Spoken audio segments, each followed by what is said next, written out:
Përshëndetje, shikues të nderuar, jeni me edicionin kulturor të magazinës Art Kultur në RTK.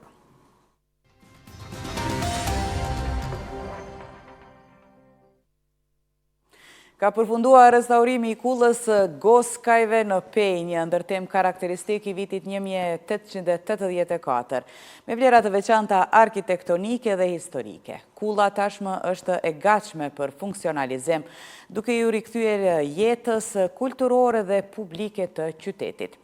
Këtë lajme ka bërë të ditur Ministri I Kulturës, Herullah Qeku, I cili përmes një postimi në Facebook ka theksuar rëndësinë e këtij objekti për trashëgiminë kulturore të Pejës. Sipas tij, kulla është e ndërtuar në gur dhe përmban elemente të stilit neoklasik, duke ruajtur tiparet autentike të kullave tradicionale të Dugaxhinit. Ajo përfaqëson një dëshmi të rëndësishme të jetës dhe kulturës urbane të Pejës ndër shekuj. Restaurimi I kullës së Goskajve është pjesë e angazhimeve të Ministrisë së Kulturës për ruajtjen, mbrojtjen dhe funksionalizimin e objekteve të trashëgimisë kulturore, me qëllim që ato të shërbejnë si hapësira me vlerë historike, kulturore dhe edukative për komunitetin dhe vizitorët, thuhet mes tjerash në njoftim.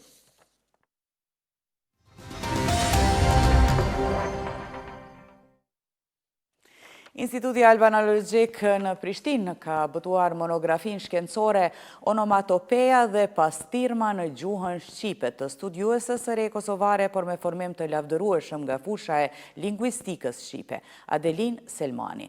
Sipas njoftimit të Institutit Albanologjik, Selmani është punonjëse shkencore në Institutin Albanologjik, gjithsesi hulumtuese e pavarur në degën e gjuhësisë. Studiuesi dhe profesori universitar Raman Pacharizi për librin shkencor të Adelin Selmanit thot se është punimi më I thelluar dhe më gjithëpërfshirës për këto dy lloje fjalesh të shqipës, si për nga qasja shtëruese teorike, ashtu edhe për nga korpusi I trajtuar dhe ai nxjerrë dhe I analizuar.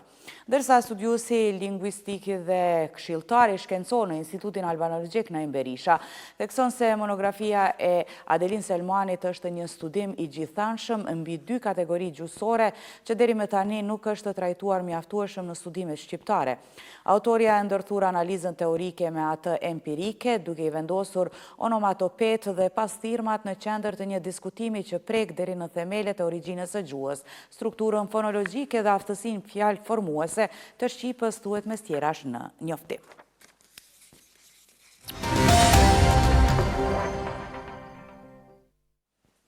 Expo Arbëria ka hapur zyrtarisht kalendarin e aktiviteteve për vitin 2026 me shpalljen e çmimit ndërkombëtar të pikturës Luigi Amato, një konkurs artistik që synon të promovojë artin bashkëkohor dhe trashëgiminë kulturore arbëreshe në nivel ndërkombëtar.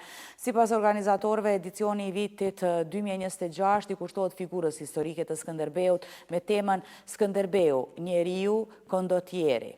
Konkursi është I hapur për artistë nga vende të ndryshme, ndërsa vepra do të vlerësohen nga një juri profesionale. Çmimet përfshin një fond prej 1.000 eurosh për vendin e parë, 500 euro për vendin e dytë dhe 250 euro për vendin e tretë. Gjithashtu parashikohen çmime të veçanta përfshirë çmimin e kritikës popullore dhe një medalje argjendi Regnum Arbarie. Afati I fundit për aplikime është 6 prilli 2026, ndërsa ceremonia e ndarjes së çmimeve do të mbahet më 9 maj 2026, pra në Spezzato Albaneso, një nga qendrat kryesore të komunitetit arbëresh në Itali. Organizatorët theksojnë se iniciativa synon të forcojë dialogun kulturor mes artistëve dhe të ruajë identitetin historike, artistik të arbërisë përmes artit pamor.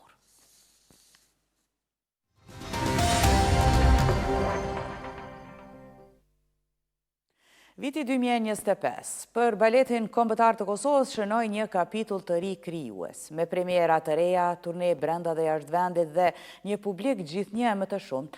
Trupa vazhdoi të mbetet një nga ambasadorët më të rëndësishëm kulturore të vendit.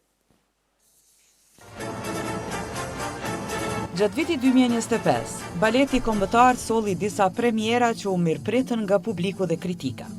Repertori përfshiu vepra të koreografëve vendor dhe të huaj, duke kombinuar baletin klasik me qasje moderne dhe eksperimentale. Programi I vitit solli stile të ndryshme koreografike, duke u fokusuar në tema aktuale shoqërore, identitet dhe emocion njerëzor. Sallat e mbushura treguan se baleti në Kosovë tashmë ka krijuar publik të qëndrueshëm.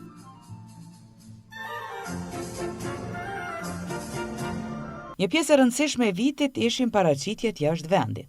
Trupa mori pjesë në festivale ndërkombëtare të baletit dhe vallëzimit bashkëkohor, duke sjellë emrin e Kosovës në skena të reja evropiane. Këto paraqitje shënuan bashkëpunime me koreografë dhe artistë ndërkombëtar, duke hapur rrugë për projekte të reja dhe shkëmbime profesionale. Gjatë vitit të kaluar, baleti kombëtar punoi edhe në afrimin e të rinjve me artin e baletit përmes shfaqjeve edukative, provave të hapura dhe aktiviteteve të dedikuara nxënësve dhe studentëve. Kjo qasje synon të krijojë publikun e së nesërmës dhe të fuqizojë edukimin kulturor të brezave të rinj. Krahas arritjeve vitit 2025, solli edhe sfida, nevoja për rritjen e kapaciteteve teknike, hapësira më të mëdha për prova dhe investime të vazhdueshme në trupën e baletit. Megjithatë, pavarësisht vështirësive, performancat artistike dhe niveli profesional janë rritur vazhdimisht. Me një vit të mbushur me premiera, turne dhe duartrokitje, Baleti Kombëtar i Kosovës e mbylli 2025-ën si një nga institucionet më të fuqishme të kulturës skenike në vend. Viti që lan pas dëshmoi se baleti kosovar nuk është vetëm art skenik, por një histori suksesi, këmbgulje dhe identiteti kulturor.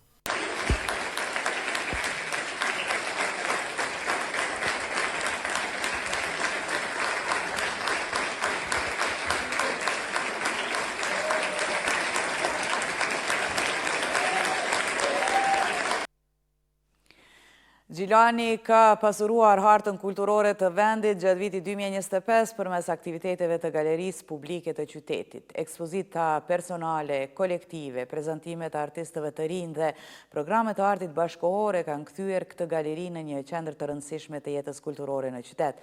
Më shumë në kronikën vazhdim.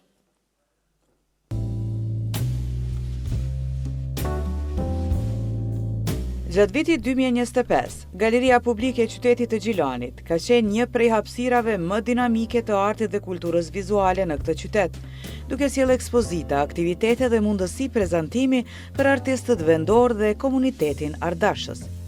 Një prej ngjarjeve kryesore të vitit ka qenë ekspozita personale e artistit Bekim Korça me titull Onomatopeia, e hapur në hapësirat e galerisë, një event që tërhoqi vëmendjen e publikut dhe artistëve vendas, duke theksuar ndikimin e artit bashkëkohor në skenën kulturore lokale.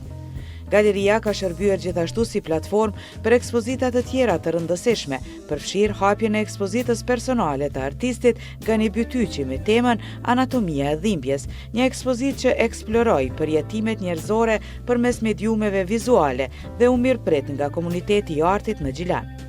Përveç ekspozitave individuale, Galeria Publike ka organizuar dhe aktivitete kolektive, ku artistë të ndryshëm kanë pasur mundësi të paraqesin punimet e tyre dhe ndërveprojnë me publiku në mënyrë direkte, duke përfshirë edhe ekspozita ku punimet dorëzoheshin dhe ekspozoheshin në muajin dhjetor, një hap i rëndësishëm për promovimin e talenteve lokale.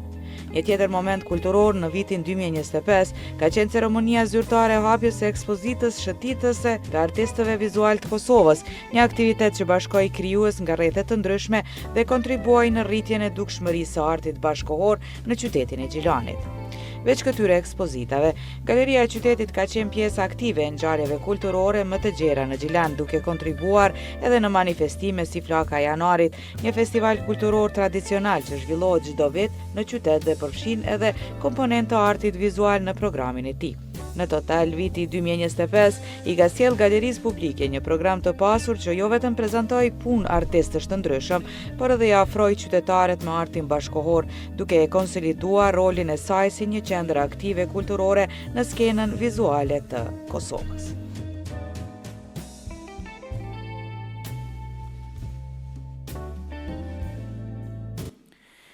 Edhe Peja ka vazhduar të jetë një nga qendrat më aktive të artit pamor në vend. Galeria e Arteve në Pejë gjatë vitit që lan pas ka sjellë ekspozita, prezantime të artistëve vendor ndërkombëtar dhe aktivitete kulturore që kanë ofruar publikun me artin bashkëkohor. Ndjekim kronikën vim.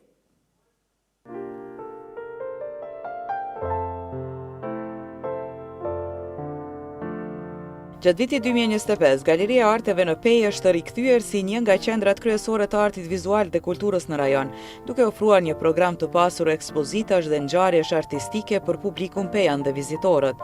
Një nga aktivitetet më të spikatura të vitit ka qenë Vagullnaja Vizuale, një ekspozitë bashkëkohore që u hap më 10 dhjetor dhe pritet të qëndrojë hapur deri më 10 janar 2026, duke sjellë ide dhe forma të reja të artit vizual për ardashësit e qytetit.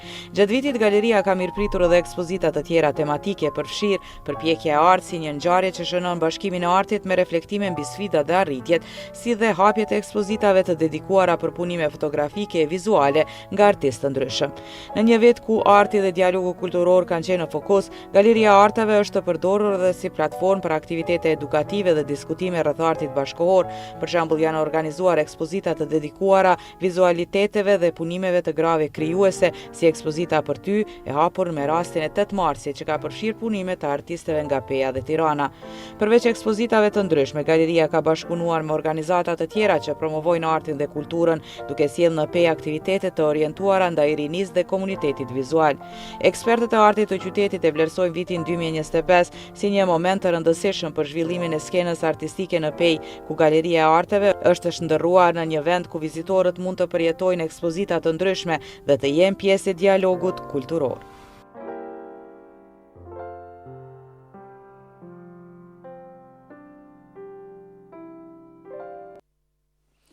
Dhe kështu, për të mos humbur asgjë nga lajmet e fundit, na ndiqni dhe na pëlqeni edhe në rrjetet sociale, aty ku informacioni vjen shpejt dhe sakt. Mos harroni, jemi gjithmonë live në rtklive.com. Të nderuar shikues, ne këtu po e përfundojmë magazinën Art Kultur. Ne ju falenderojmë që na ndoqët dhe mirupafshim sërish të hënë.